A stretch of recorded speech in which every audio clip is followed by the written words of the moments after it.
to the Google Analytics Migration Series. I'm Matt Landers, and I'm joined today by Carly. Hi, I'm Carly. I'm a product manager working on Google Analytics 4. All right, so I got a little help today for our Q&A. Looking forward to that. And today is all about audiences. So we're looking at how do we migrate our audiences from Universal Analytics to Google Analytics 4. So just like the previous days, first what we're going to do is we're going to watch a pre-recorded demo on how to migrate your audiences. And then we'll come back here for the live Q&A. We're going to start out with questions related to the previous days, and then we'll get into any audience questions if there are some. If they aren't, we'll just continue to answer some of your questions. All right, with that, let's jump into the demo, and then we'll see you in a few minutes for the live Q&A.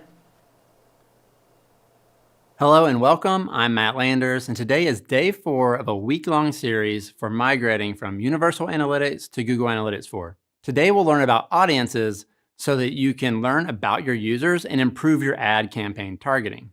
If you missed days 1, 2, and 3, they'll be linked in the description below, so you can start there if you need more background information or to repeat some of the earlier steps. Now that you have your GA4 property, data streams, and events set up, you're ready to create audiences.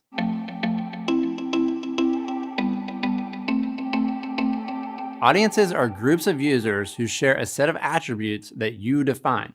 This might be based on similarities in demographics data, behavioral data, or even predictive data, which is new to Google Analytics 4, where you can create an audience based on machine learning. However you choose to define them, audiences can be useful to your business in several ways. For example, you might simply like to use audiences for reporting in analytics to see how different subsets of your users interact with your content. You might also export audiences to ad platforms to target your ad campaigns to the most relevant groups of people. You can also remember in yesterday's video, we covered events. You can use audience definitions and membership to trigger an event you want to measure. If you also have an app, you can use audiences within Firebase. So let's look at how to get your audiences set up in GA4. In your GA4 property, open the Setup Assistant. By now, you probably know that that's in the admin section and then Setup Assistant. Look at the row that says Define Audiences, and it'll tell you how many audiences you have here in GA4. You can hover your mouse over the number to see how it compares to the audiences that you had in Universal Analytics. If you want to go look at the audiences you have here in GA4 so far, click the arrow and select Manage Audiences. Then you'll be in your Audiences section, and you can review the audience details or make changes. Once you're happy, go back to Setup Assistant and down to Define Audiences row and mark it as complete. Need more audiences? Check the Setup Assistant for import options. Right now, there's a Google Sheets add-on tool that you can use to migrate your audiences. You can find the tool's link in the instructions linked in the description below. Otherwise, you can create new audiences by going to the admin section and then clicking Audiences. When you create a new audience, you have the option to use one of several templates or otherwise create one from scratch. When you're done, go back to the Setup Assistant and mark it as complete. Remember, audiences are useful in several ways, including remarketing and advertising campaigns. If you have a linked ads account, which we'll cover tomorrow, you can use your audiences to target your ads. So come back tomorrow and find out how. It'll be the final day of this series, and we'll cover important admin settings like user roles and permissions and product links. You can also bring your general migration questions tomorrow, because tomorrow we'll take on as many remaining questions as we can. As always, we'll collect unanswered migration-related questions and address them in the Discord server. So make sure you join the server and ask your questions there. In the meantime, that's a wrap on setting up audiences. All right, let's jump over into the Q&A and get all your questions answered about audiences.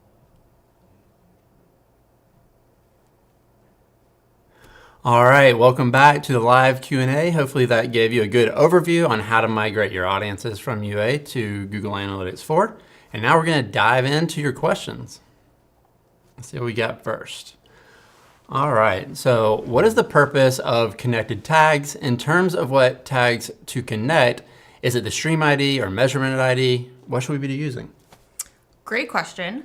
So connected site tags. The best practice when moving from UA to GA4 is to retag with GTag on GA4. However, you can use a connected site tag right within the UI to not have to go through retagging and immediately get that data into your Google Analytics 4 property. This works for GTag as well as analytics.js. So we recommend setting that up, getting data flowing, getting used to GA4, but then do make sure to go back and tag with GTag on GA4 to be durable and take advantage of all of the features. And then the second part of that question was around stream ID or measurement ID, and the answer is measurement ID. That's what you're going to want to input, whether implementing via GTM or CMS. All right. Thanks for that question and answer. All right, let's jump into our next question. So my GA4 is showing more new users than users in a given day. Why is this happening? I get this all the time on Discord. Can you help us? I am here to help with this question. Okay, so users in GA4. So a new user would be a user that has a first open or first visit event. So, they're new to your website or your app. The users metric in the UI, what we've tried to do is really give you an actual view of users that are engaged. So users will count if they have had an engaged session or have done a variety of things that would consider them to be active. I think this is especially important in the world of apps, where often people can have the app in the background and they're not really a user on that day. And then the total users metric is any user that had any event, even if they weren't really engaged.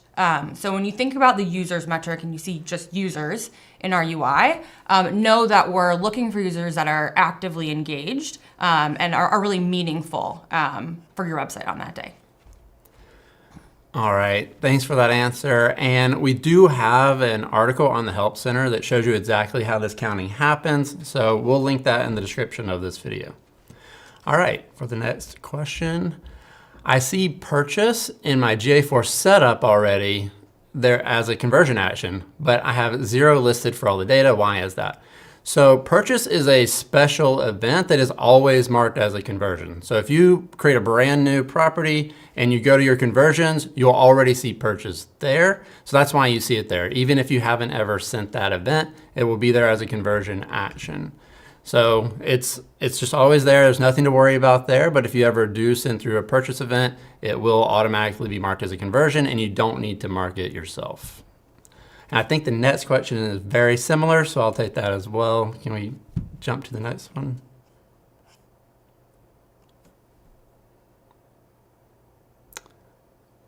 All right, so how do I set a purchase as a conversion action? Well, it's already set up as a conversion action. There's nothing that you need to do. The only thing you want to watch out for is to make sure that you send the exact name purchase as the event, and that you send all the parameters related to that, like the items, the value, and everything related to that purchase event. And then it will automatically be marked as a conversion, and then you can use that in your ads account to bid against whenever, and we'll talk about ads linking tomorrow, but the main point here is that the purchase event is a special event that's always a conversion, and make sure that you send it through as that purchase event, because that's what lights up a lot of our reports and allows you to get the bidding in ads as well. All right, thanks for that. Let's jump to the next one. All right, we switched to GA4, however, the figures aren't matching. The page view numbers in GA4 are significantly lower than in UA. Is there anything that I'm missing here? Want to get this one? Absolutely. This is a great question. We get it a lot between discrepancies between your UA and GA4 property. So the first thing you'd want to look at is your tagging setup. If you are using connected site tags or dual tagging, make sure that all of the pages, if you're dual tagging, that all of the pages have the GA4 tag on that page.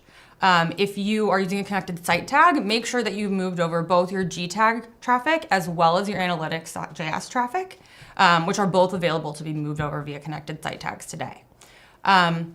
So after you've QA'd all of that, you also want to take a look at your UA property and what other collection data sources might be feeding into there. One example is measurement protocol. This is not migratable via the UI. You do have to re-implement GA4 measurement protocol in order to get that type of traffic over. So do a check there. And then another one to call out is AMP. So we don't currently support AMP in GA4, so that would be a differential as well in terms of traffic. And then lastly, just generally on page view discrepancies, we have a feature in GA4 called enhanced measurement. And it actually does a better job of measuring page views on things like spas or single page apps where the URL doesn't change. And so there might be some features you want to look at in enhanced measurement to capture more page views or other types of traffic. I'll just round it out by saying things won't match apples to apples for various reasons. We've had a lot of enhancements in GA4, like enhanced measurement, that will measure better. But to get back to the troubleshooting question, I would really take a look at all of your sources and making sure that those are all feeding into GA4 properly. Anything to add? Yeah, so I recently released a video on our YouTube series about how to troubleshoot and debug your setup.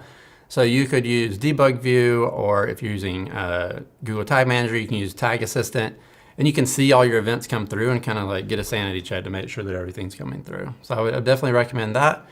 And also make sure that any landing pages that you have that might be with a different provider, maybe it's not on your main site, make sure those are also tagged. I've seen that be a problem as well. Definitely. All right. We also have one last thing. Yeah. We also have a great Help Center article that talks through differences in page views, and I would definitely recommend checking that out to learn a little bit more and help you troubleshoot. All right.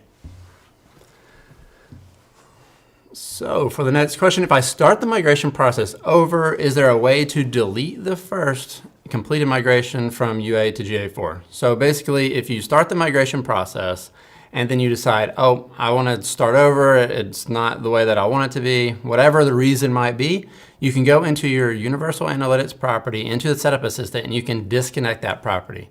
And then you can go to the GA4 property that you no longer want to use, and you can actually delete that property.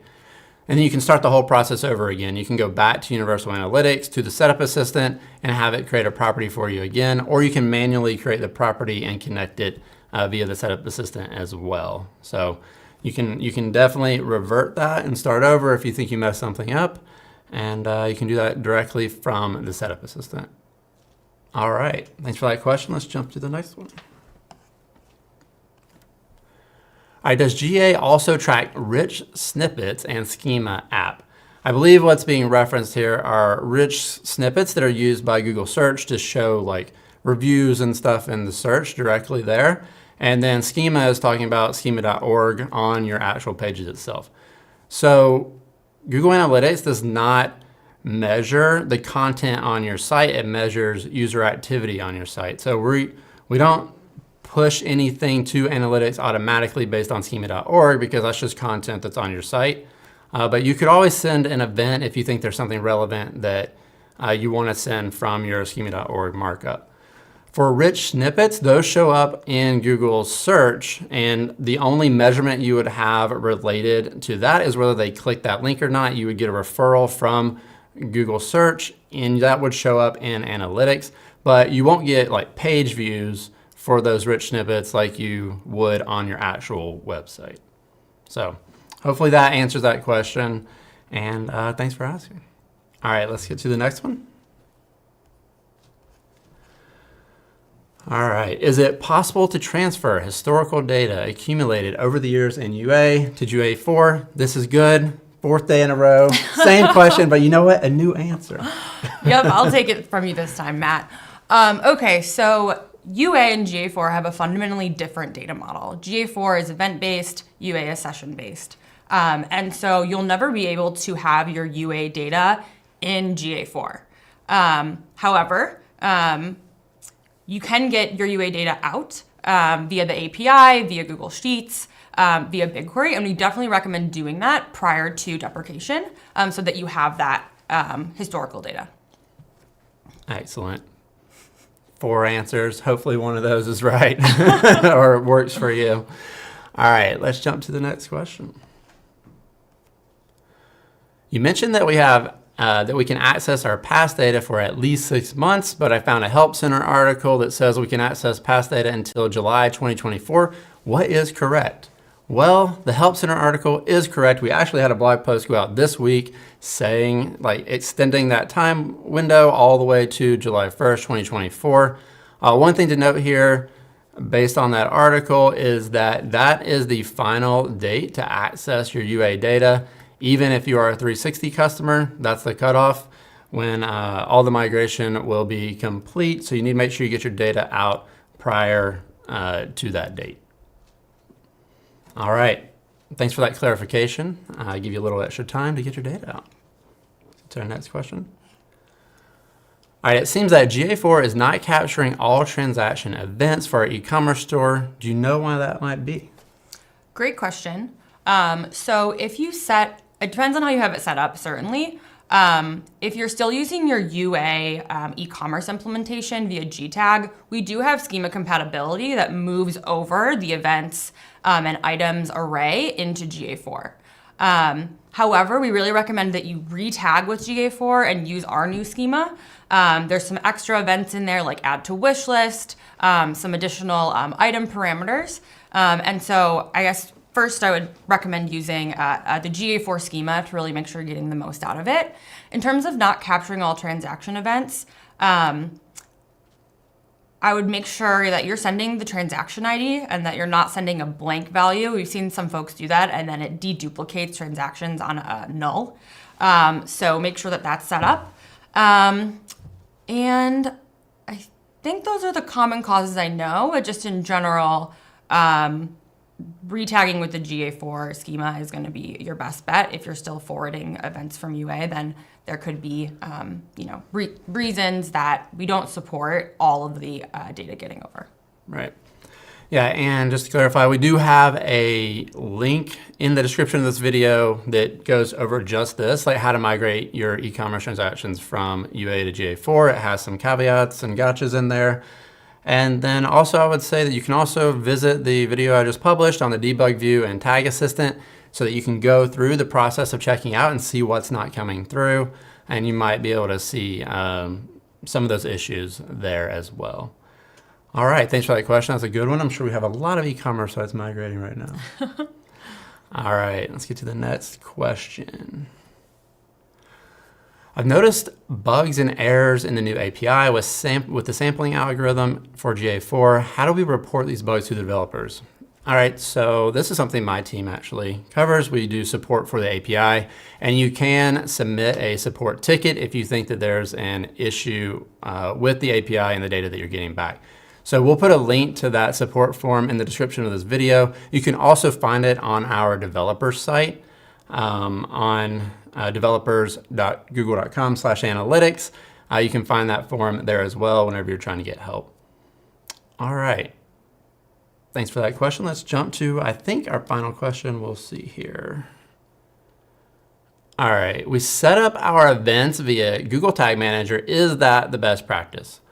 This is a really good question. I think that it just depends on what you're more comfortable with and the other tools that you might be using. So I personally always use Google Tag Manager because it allows me to make changes to my tagging, not only your Google tag, but also third-party tags like LinkedIn, Twitter, any other marketing tool of the thousands that are out there that you might need to tag your site with.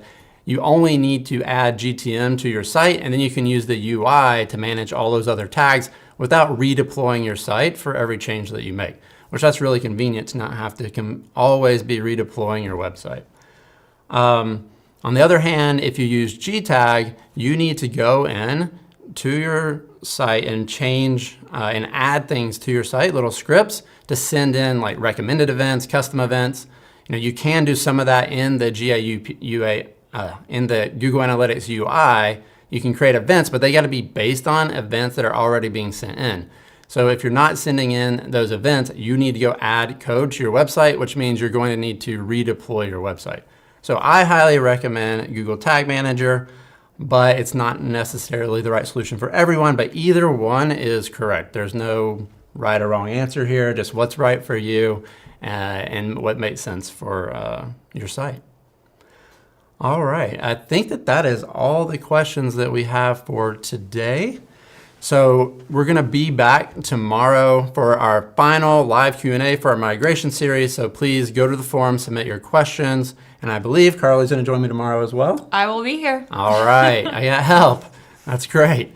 All right, so let's go over the schedule for the rest of the week and see what we got. All right, so on day 1, we created our property. On day 2, we got our tagging set up. On day 3, we migrated our events and conversions. Today, we migrated our audiences. And if you have any audience questions, definitely submit those. We can answer them tomorrow. And then tomorrow, we're going to go over the rest of the migration topics, which will be importing your ads, links, managing user access, and we'll cover any of the remaining Q&A topics based on anything we migration related tomorrow. So until then, happy measuring. Happy measuring.